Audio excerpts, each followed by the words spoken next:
Vengeance on Wheels. The rain drummed softly against the cracked asphalt of downtown Chicago as Olivia Monroe wheeled herself down a dimly lit alley. She had learned to navigate the streets with precision, her hands effortlessly spinning the rubberized rims of her wheelchair. The city was a beast, full of predators, but Olivia had once been a predator herself, just not the kind anyone expected. A retired Marine Corps sniper, she had seen more combat than most men twice her size. She had taken bullets, lost comrades, and, ultimately, lost the use of her legs to an IED explosion in Afghanistan.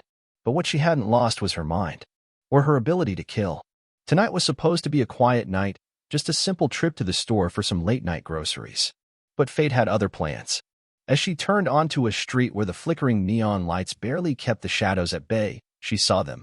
3 men, young and cocky, loitering near a closed liquor store. The moment they spotted her, their sneers spread like an infection. "Hey, cripple," one of them called out, stepping forward with a grin that reeked of arrogance. Olivia sighed. She had dealt with people like this before, ignorant fools who thought a wheelchair made someone weak. She had long since stopped letting words get to her, but experience told her that words were never where it ended. The second man whistled mockingly. "Damn, lady, what happened? Fall off your bike?" "Oh, wait." The third one, a stocky guy with a tattoo running down his neck, kicked the front wheel of her chair just enough to make it roll back an inch. "Bet she can't even fight back," he chuckled. Olivia's fingers tightened against the metal of her chair, but her face remained impassive. "You really don't want to do this," she said calmly. They laughed. The first one, apparently the leader, crouched beside her and placed a hand on her armrest. "Oh, we do, sweetheart. We really do." That was his first mistake. Olivia moved faster than their sluggish brains could process. In a single motion, she grabbed the leader's wrist, twisted it at a grotesque angle, and yanked him forward. The sickening crack of bones snapping echoed through the alley as he screamed. Before the others could react, she used the momentum to spin her chair, her elbow slamming into the tattooed thug's throat. He stumbled back, clutching his neck and choking. The last one hesitated. What the hell? Olivia's sharp blue eyes locked onto him, and for the first time, he saw something in them that sent ice through his veins. Death. He turned to run. Bad idea. Olivia reached under her jacket and pulled out a knife. With the precision of a trained killer, she sent it flying. The blade lodged itself in the runner's calf, sending him crashing to the pavement with a pained howl. The leader was still on the ground, whimpering over his broken wrist, while the tattooed one had crumpled against a dumpster, gasping for breath. Olivia wheeled closer to the leader, tilting her head as she examined him. "You ever hear the saying, never pick a fight with someone who has nothing to lose?" she asked. He didn't answer. He was too busy sobbing. Olivia sighed, pulling out her phone. "I'd call an ambulance, but I think you boys need a different lesson." She dialed a number, and after 2 rings, a deep voice answered. "Monroe, I need to clean up on 5th and Halstead." 3 idiots thought they could mess with the wrong cripple. The man on the other end chuckled. "You never change, do you?" She smirked. "Nope." Within minutes, a black SUV pulled up, and 2 men in dark suits stepped out. They assessed the situation, nodded to Olivia, and then proceeded to escort the 3 broken men into the vehicle. She didn't need to know where they were taking them. She knew they'd be taught a lesson they wouldn't forget. As the SUV disappeared into the night, Olivia adjusted her gloves, rolled her shoulders, and continued toward the grocery store like nothing had happened. Another night in the city. Another lesson taught. Some people never learned until they met someone like her. The night air carried a crisp edge as Olivia Monroe wheeled herself down the quiet street, the faint hum of distant traffic echoing between the buildings. She had handled those punks, but something nagged at her, something about their arrogance, their fearlessness even when faced with the unknown. They were the type who thought they could get away with anything. She knew that type well. It wasn't just random street thugs. No, there was something more beneath the surface. Her instincts were screaming at her. A familiar shadow back at her apartment, a modest but secure loft with reinforced doors and tinted windows, Olivia poured herself a drink. She took a slow sip of whiskey and opened her laptop. Her fingers moved with practiced ease as she accessed a secure channel, one that only a few in the world knew existed. A message popped up from an old contact. "They were looking for you, Monroe. Be careful." She narrowed her eyes. So it wasn't random. The punks had been bait. Someone was trying to lure her out. A cold smile spread across her lips. If they wanted her attention, they had it. The setup 2 days passed without incident. Olivia knew better than to rush. Whoever was behind this was watching, waiting for her to make a mistake. But she had patience. Years of training had turned her into a ghost when needed. She spent the next day watching, tracking, and listening. The three thugs? They belonged to a mid-level enforcer crew under Marcus Red Holloway, an ex-military dropout-turned-crime boss. Holloway had a reputation, brutal, methodical, and paranoid. If he had sent those men after her, it wasn't just for fun. He wanted something. Or someone wanted her dead. By nightfall, Olivia had a plan. The trap is set. She wheeled herself into a grimy bar near the docks, the kind of place where the air smelled like cheap liquor and desperation. A few heads turned when she entered, some sneering, others indifferent. But one man noticed her immediately. A stocky, bald man with a jagged scar down his cheek, Frankie Dimes, one of Holloway's lieutenants. Perfect. She rolled up to the bar, acting casual. Whiskey. Neat. The bartender slid her the drink. She took a slow sip, aware that Frankie was watching her now. She let him watch. 2 minutes passed before he made his move. Well, look who it is, Frankie said, stepping closer. The badass in the chair. Olivia smirked, but didn't look up. You talk like you have something important to say.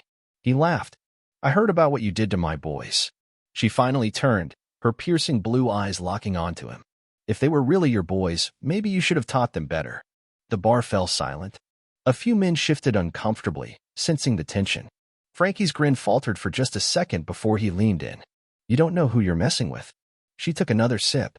No, Frankie. You don't. Then she struck. Her left hand shot out, slamming a pressure point in his wrist before he could even react. He yelped, dropping the knife he had been reaching for. Olivia grabbed it midair, flipped it in her grip, and pressed it against his throat in one fluid motion. Where's Holloway? She whispered, her voice like ice. Frankie was tough, but he wasn't stupid. He gulped. He's got a warehouse. South Side. River Docks. But you don't want to go there. She leaned in, her lips almost brushing his ear. Oh, Frankie, she murmured. I really do. Then she knocked him out cold. As he crumpled to the floor, she tossed a $100 bill onto the bar and rolled out. Time to pay Holloway a visit. The final reckoning midnight. The river docks. Olivia moved like a phantom, her wheelchair silent on the concrete. The warehouse loomed ahead, the orange glow of its overhead lights casting eerie shadows. She counted 6 guards at the entrance, heavily armed, alert, but not expecting a ghost. She had no intention of going through the front door. With the ease of a seasoned operative, she maneuvered to the side of the warehouse, using the darkness to her advantage. She pulled a suppressed pistol from her wheelchair's hidden compartment and took out the first guard with a precise shot to the temple. The second barely had time to react before she silenced him. 2. One by one, they fell, until only the interior guards remained. She slipped inside. Holloway was waiting. He sat at the center of the room, flanked by 2 bodyguards. He was bigger than she remembered, his military tattoos still visible beneath his rolled-up sleeves. Well, he said, clapping slowly. The legend herself. Olivia rolled forward, unbothered.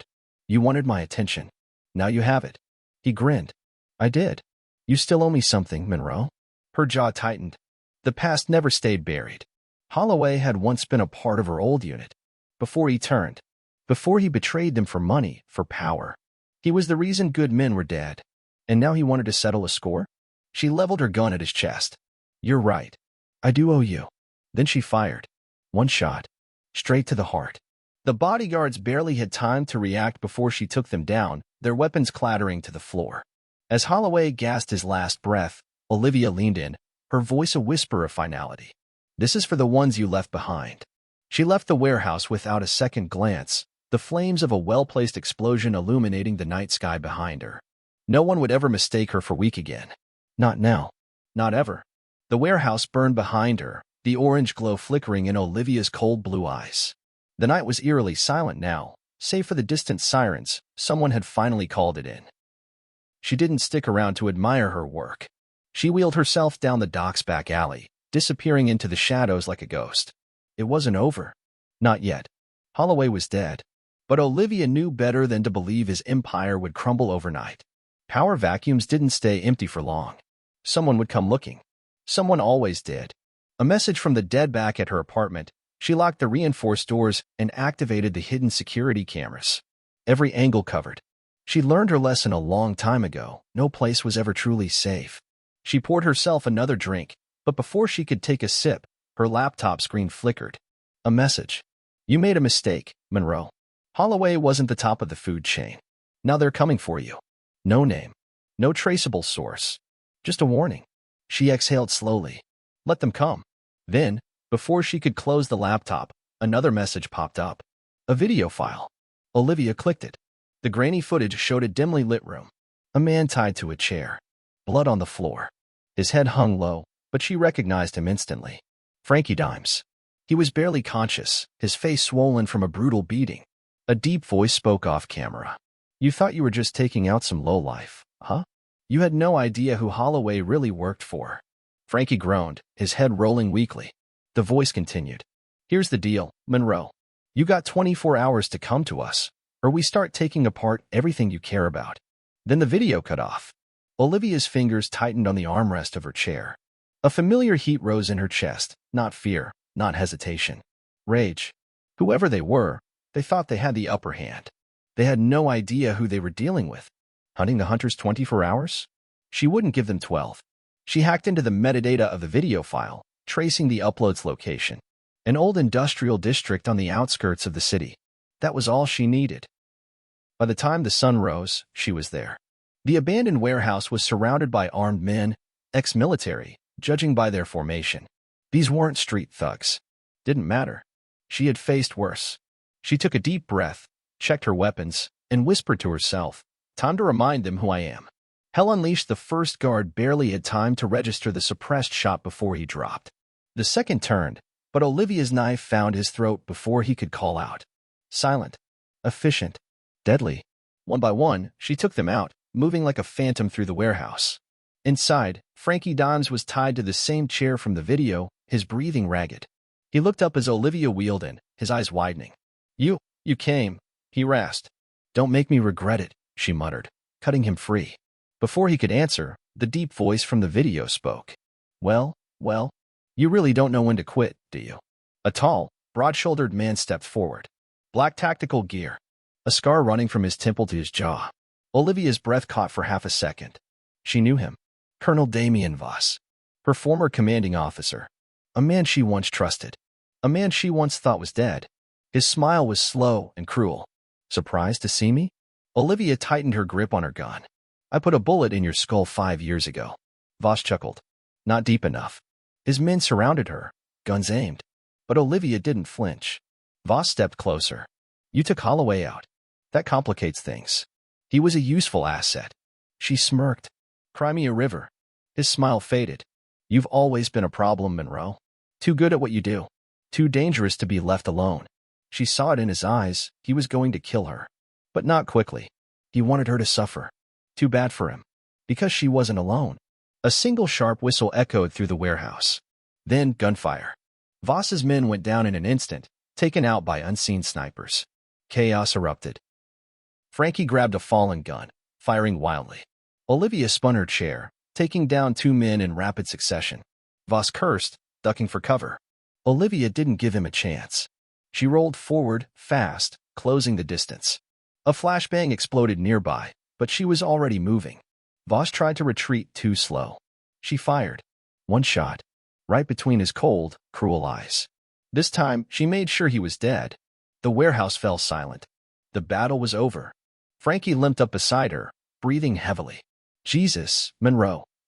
What the hell just happened? She exhaled, steadying herself. The past finally caught up with me. She looked down at Voss's lifeless body, then out into the dark city beyond. Maybe, just maybe, she could finally leave it behind. Maybe. But Olivia Monroe knew one thing for sure, if the past came knocking again. She'd be ready.